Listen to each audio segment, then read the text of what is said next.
नमस्कार, India news देख रहे हैं आप। आपके साथ मैं अभिषेक पांडे। इस बुलेटिन की शुरुआत बड़ी खबर के साथ करेंगे। आतिशी के आरोप का इलेक्शन कमीशन ने जवाब दिया है। चुनाव आयोग की छवि धूमिल करने की कोशिश कही गई है। इलेक्शन कमीशन के द्वारा चुनाव आयोग की छवि धूमिल करने की कोशिश ना हो। चुनाव आयोग एक व्यक्ति नहीं चला रहा है, 1.5 लाख से ज्यादा कर्मचारी काम कर रहे हैं। इलेक्शन कमीशन ने अपने जवाब में इस बात का जिक्र किया है और इलेक्शन कमीशन ने कहा कि हर शिकायत पर उचित कार्रवाई होती है। ये बड़ी खबर है जो इस बीच सामने आ रही है। आतिशी के द्वारा इलेक्शन कमीशन पर आरोप लगाए गए थे और आरोपों को लेकर इलेक्शन कमीशन के द्वारा बयान सामने आया है। 1.5 लाख से ज्यादा कर्मचारी काम कर रहे हैं, एक व्यक्ति इलेक्शन कमीशन को नहीं चला रहा, हर शिकायत पर उचित कार्रवाई होती है, ये कहा गया इलेक्शन कमीशन के द्वारा। आतिशी के आरोपों पर इलेक्शन कमीशन का जवाब सामने आया है। चुनाव आयोग की छवि धूमिल करने का प्रयास, ये कहा गया इलेक्शन कमीशन के द्वारा।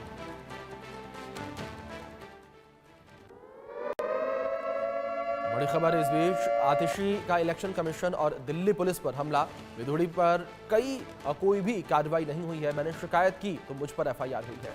चुनाव आयोग की टीम को सबूत भेजे, आतिशी ने इस बात का जिक्र किया।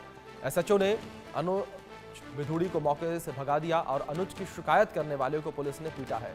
आतिशी ने इस बात का जिक्र किया। ये आरोप आतिशी के द्वारा लगाए गए हैं। ये बड़ी खबर है जो इस बीच सामने आ रही है। उन्होंने कहा कि मैंने शिकायत की तो मुझ पर एफआईआर हुई है। दिल्ली के मुख्यमंत्री आतिशी का यह बयान सामने आया है। बड़ी खबर है, शिकायत करने वाले को पुलिस ने पीटा है। आतिशी ने इलेक्शन कमीशन और दिल्ली पुलिस पर सवाल उठाए, कहा कि विधुड़ी पर कोई भी कार्रवाई नहीं हुई है। मैंने शिकायत की तो मुझ पर एफआईआर हुई है, आतिशी ने कहा। यह बड़ी खबर है जो इस बीच सामने आ रही है। शिकायत करने वाले को पुलिस ने पीटा है।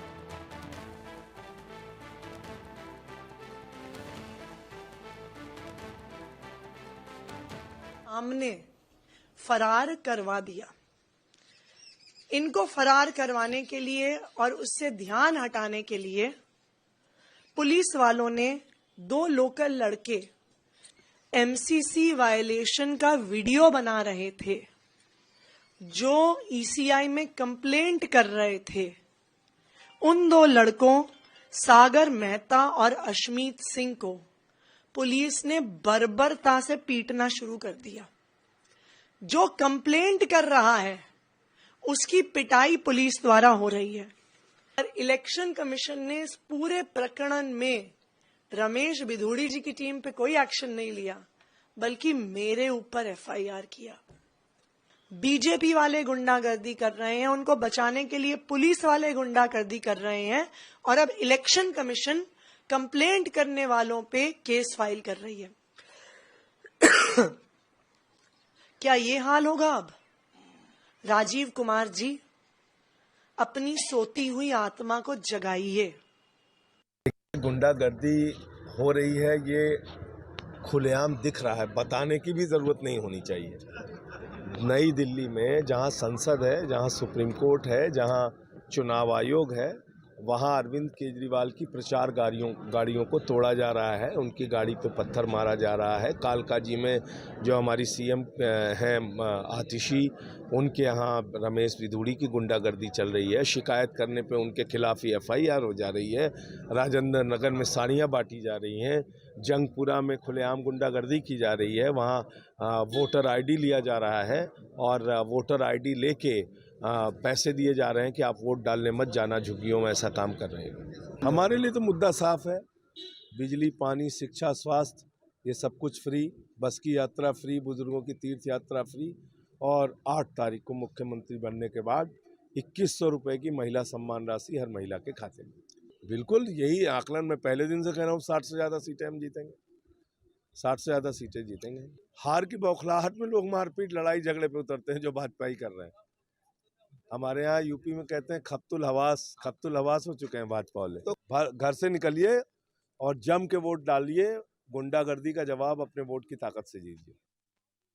विवाद इस वक्त ये बढ़ता चला जा रहा है। जिस तरीके से दिल्ली के मुख्यमंत्री आतिशी ने आरोप लगाया दिल्ली पुलिस पर, इलेक्शन कमीशन पर कार्रवाई न करने का, और इस बीच हमारे सहयोगी मनोहर केसरी जुड़ गए हैं। सीधे उनका रुख करेंगे अधिक जानकारियों के लिए। मनोहर, सबसे पहले जानकारी आपसे यही चाहेंगे कि पूरा विवाद अब किस तरीके से बढ़ता नजर आ रहा है? देखिए, चुनाव में मात्र अब कुछ ही घंटे बचे हुए हैं और ऐसे में आरोप और प्रत्यारोप का दौर जो है बहुत ज्यादा हो रहा है। लोग जो है एक दूसरे पर लांछन लगा रहे हैं, सीधे तौर पर दिल्ली पुलिस और चुनाव आयोग को टारगेट किया गया है। आतिशी ने बताया कि किस तरह से चुनाव आयोग और पुलिस की ओर से उनके खिलाफ जो है एफआईआर दर्ज की जाती है और किस तरह से रमेश उधेड़ी के रिलेटिव जो है तो रात में जाकर के वहां पर मैनिपुलेशन की कोशिश करते हैं। तो आतिशी ने बोला है कि अब चुनाव आयोग इसको ध्यान दे, लेकिन सबसे बड़ी बात यह है कि आम आदमी पार्टी वर्सेस बीजेपी जो माहौल दिख रहा है, तो ऐसे में चुनाव आयोग की ओर से अपील की जा रही है कि अगर आपको कोई भी इस तरह की चीजें जहां पर मॉडल कोड ऑफ कंडक्ट का वायलेशन दिख रहा हो, तो आप जो है तो तुरंत सी विजिल में जाकर के शिकायत करें और चुनाव आयोग सबसे सख्त कार्रवाई करेगा। लेकिन वहीं अगर आप देखेंगे तो आम आदमी पार्टी की ओर से अरविंद केजरीवाल की ओर से सीधे तौर पर दिल्ली पुलिस, बीजेपी और चुनाव आयोग पर गुंडागर्दी का आरोप लगा रहे हैं। जी मनोहर, दूसरी ओर खुद अगर सीएम आतिशी को लेकर बात की जाए तो उनके ऊपर आचार संहिता के उल्लंघन का मामला सामने आया, उनके ऊपर एफआईआर दर्ज की गई जिसको लेकर वो भड़की भी थी। देखिए, बिल्कुल आप सही कह रहे हैं। जब सुबह खबर आई और आतिशी ने आरोप लगाया रमेश उधेड़ी और उनके रिलेटिव पे कि वो वहां पर जाकर के लोगों को बरगला रहे हैं, लोगों को बीजेपी के लिए वोट मांग रहे हैं, उन्हें किस तरह से मैनिपुलेशन किया जा रहा है। जब सुबह 4 बजे वो पहुंचती है तो वो देखती है, मनीष सिसोदिया का नाम वो देखती है और उसके बाद जब दिल्ली पुलिस की ओर से मामला दर्ज किया जाता है, चुनाव आयोग के पास मामला पहुंचता है, इसके बाद आतिशी के खिलाफ ही जो है तो एमसीसी वायलेशन से मुकदमा दर्ज किया जाता है, एफआईआर दर्ज की जाती है। तो अब चुनाव आयोग पूरे मामले की जांच करेगा और जांच करने के बाद देखेगा कि आखिरकार मामले में कितनी सच्चाई है, कौन वायलेशन कर रहा है, क्योंकि दिल्ली पुलिस ने भी इसमें एफआईआर दर्ज कर रही है। लेकिन चुनाव की घड़ी है, तो चुनाव की घड़ी जो कयामत की रात कहते हैं ना, कि चुनाव से ठीक पहले जो 48 और 24 घंटे की रात होती है वो कयामत की रात होती है। सभी पार्टियां कुछ भी कर गुजरती है और ऐसे में ही ये आरोप प्रत्यारोप लगाए जा रहे हैं। जी मनोहर, दूसरी ओर बीजेपी का पक्ष क्या कोई सामने आया है? क्योंकि आम आदमी पार्टी का पक्ष सामने आ चुका है, इलेक्शन कमीशन का पक्ष भी सामने आ चुका है, जिस पे इलेक्शन कमीशन ने साफ तौर पर कहा कि कोई व्यक्ति जो है इस संस्था को संचालित नहीं करता। सवाल दोहराएं अपना। मनोहर, मैं ये पूछ रहा था कि क्या बीजेपी का कोई पक्ष सामने आया? जिस तरीके से आम आदमी पार्टी का पक्ष सामने आया, इलेक्शन कमीशन ने भी उस पर जवाब दिया, कहा कि 1.5 लाख लोग इलेक्शन कमीशन को चलाते हैं, कोई एक व्यक्ति नहीं चलाता। अपना काम कर रही है जी। बिल्कुल, चुनाव आयोग को लेकर के और दिल्ली पुलिस को लेकर के और आम आदमी पार्टी जो आरोप लगा रही है कि बीजेपी गुंडागर्दी कर रही है, तो ऐसे में बीजेपी कह रही है कि हार की बौखलाहट है, इसलिए अरविंद केजरीवाल बताओ बीजेपी की ओर से सीधे तौर पर पलटवार किया गया है और कहा जा रहा है कि अब जो है तो केजरीवाल का जाना तय है और इसका जनता जो है जवाब देगी। जी बिल्कुल, जाहिर तौर पर मनोहर, जिस तरीके से लगातार वार पलटवार इस वक्त देखने को मिल रहा है और 18 घंटे से भी कम का समय अब मतदान को रह गया है और उससे पहले इस तरीके की खींचतानी देखने को मिल रही है।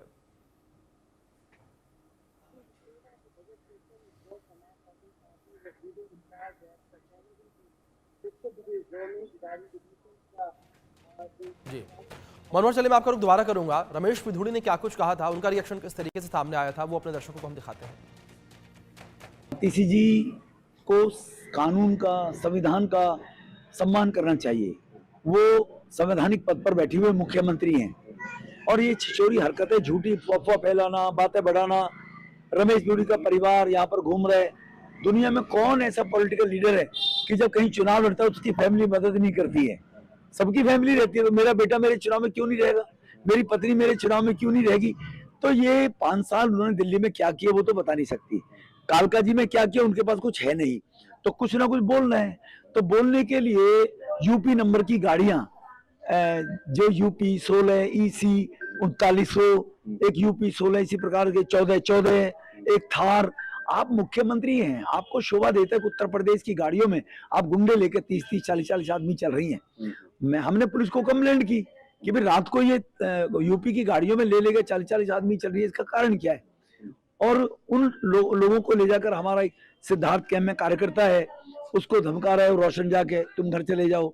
अब बाहर के कॉलोनी में आए हुए बाहर के लोग हैं बेचारे, वो क्यों पंगा लेना चाहेंगे? हमारे सहयोगी मनोहर लगातार जुड़े हुए, उनका रुख एक बार फिर से करते हैं। मनोहर, जिस तरीके से ये कहा जा रहा था, दिल्ली पुलिस ने भी इस बात का जिक्र किया कि 50 से 70 लोगों को लेकर आतिशी अपने साथ रात 12:30 बजे कालका विधानसभा में घूम रही थी, चल रही थी, उसको लेकर आचार संहिता का उल्लंघन माना गया और केस दर्ज किया। क्या पूरा मामला ये, किस तरीके से आतिशी पूरे काफिले के साथ चल रही थी आचार संहिता लागू होने के बाद भी? हाँ देखिए, बिल्कुल एनसीसी के बाद खास करके अगर आप देखेंगे तो कल शाम 6 बजे के बाद चुनाव प्रचार थम गया था। कोई भी पार्टियां इस तरह से लाओ लश्कर लेकर के नहीं जा सकती है, न तो इस तरह के चुनाव प्रचार कर सकते हैं। तो ऐसे में रमेश बिधूड़ी जो बीजेपी के कैंडिडेट है कालका सीट से और आतिशी के खिलाफ चुनाव मैदान में है, तो उन्होंने खुद ये जान लिया है कि रात में उत्तर प्रदेश से कई गाड़ियां उनके साथ थी और ऐसे में वो खुद चुनाव आचार संहिता का उल्लंघन कर रही थी और उनके खिलाफ जो मामला दर्ज किया गया जो है।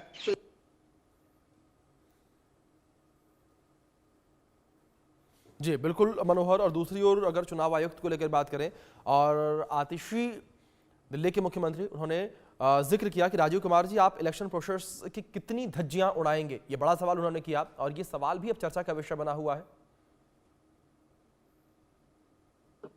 सवाल अपना दोहराएं मनोहर। जिस तरीके से सीएम आतिशी ने जिक्र किया चुनाव आयुक्त को लेकर कि राजीव कुमार जी, आप इलेक्शन प्रोसेस की कितनी धज्जियां उड़ाएंगे, ये बड़ा सवाल उन्होंने पूछा। इस सवाल को लेकर भी लगातार इस वक्त सियासी पारा हाई नजर आ रहा है।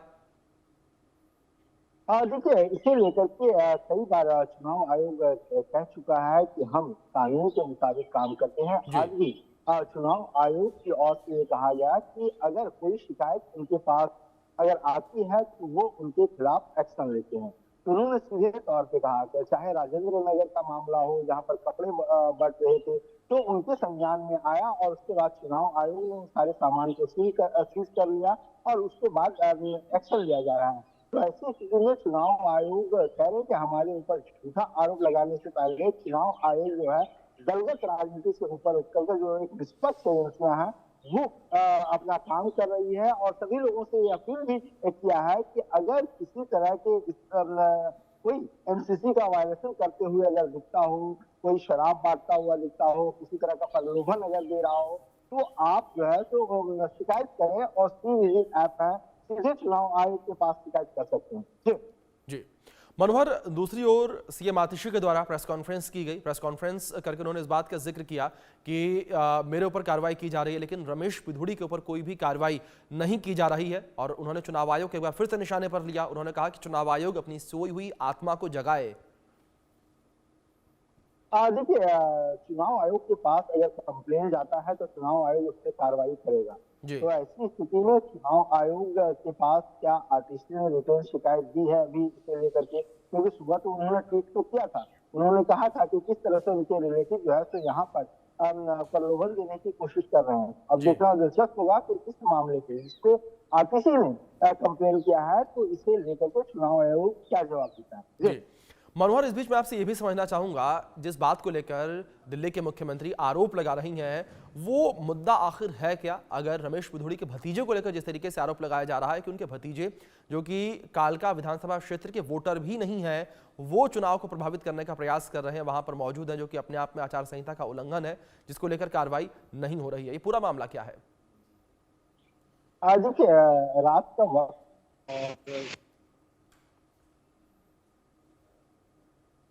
आतिशी वहाँ 4 बजे सुबह पहुँचती है और 4 बजे सुबह जब पहुँचती है तो वो पाती है कि मनीष बिधूड़ी, जो बताया जा रहा है कि रमेश बिधूड़ी के रिलेटिव है, तो वो वहाँ पर पहुँचते हैं और आतिशी ने भी कहा कि वो कालका विधानसभा के वोटर नहीं है और ऐसी स्थिति में वो वहाँ जाकर के वोटर से मिल रहे थे, उनको प्रलोभन दे रहे थे, उनको लुभाने की कोशिश कर रहे थे और सीधे तौर पर चुनाव आचार संहिता का उल्लंघन है। तो ऐसी स्थिति में चुनाव आयोग सख्त से सख्त कार्रवाई करे, लेकिन अब तक इस मामले पर चुनाव आयोग ने कोई जवाब नहीं दिया।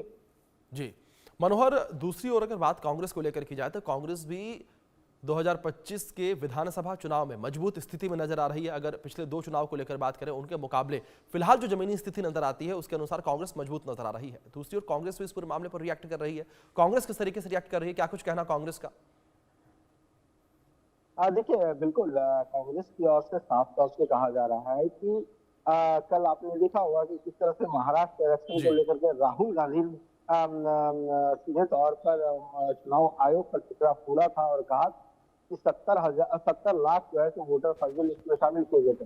तो दिल्ली में भी चुनाव आयोग को आम आदमी पार्टी हो या कांग्रेस हो, वो लगातार घेरती हुई नजर आ रही है। हालांकि कांग्रेस की ओर से ये कहा जा रहा है अगर इस तरह के मामले हों तो चुनाव आयोग सख्त से सख्त कदम उठाए।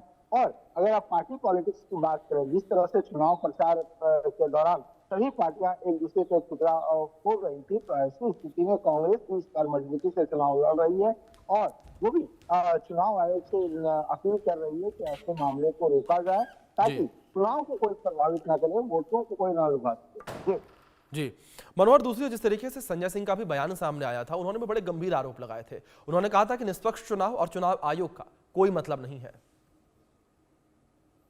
देखिए, चुनाव आयोग पर आम आदमी पार्टी जिस तरह से आरोप लगा रही है, जिस तरह से टारगेट किया गया, जिस तरह से कहा जा रहा है कि चुनाव आयोग एक पार्टी का एजेंट बन करके रह गई है और सीधे तौर पर अभी आपने संजय सिंह को सुना, आतिशी को सुना, किस तरह से चुनाव आयोग के मुख्य आयुक्त है राजीव कुमार, उनके ऊपर सीधे तौर पर अटैक किया गया। उससे पहले अरविंद केजरीवाल ने भी चुनाव आयोग के ऊपर आरोप लगाया था। तो ऐसे में चुनाव आयोग कई बार कह चुका है और लगातार कह रहा है कि हम जो है तो शांतिपूर्ण और निष्पक्ष चुनाव करवाते हैं और कहीं भी किसी भी इस तरह के जो है तो फर्जीवाड़ा नहीं होता है। और हम पूरी कोशिश करते हैं कि अगर हमारे पास कोई शिकायत अगर आती है तो हम उसका जो है उनके खिलाफ कार्रवाई करें और कार्रवाई करेंगे। जी मनोहर, बहुत शुक्रिया आपका जुड़ने के लिए और इन तमाम जानकारियों के लिए भी, जो जानकारी आपने हम तक हमारे दर्शकों तक पहुंचाई है। जिस तरीके से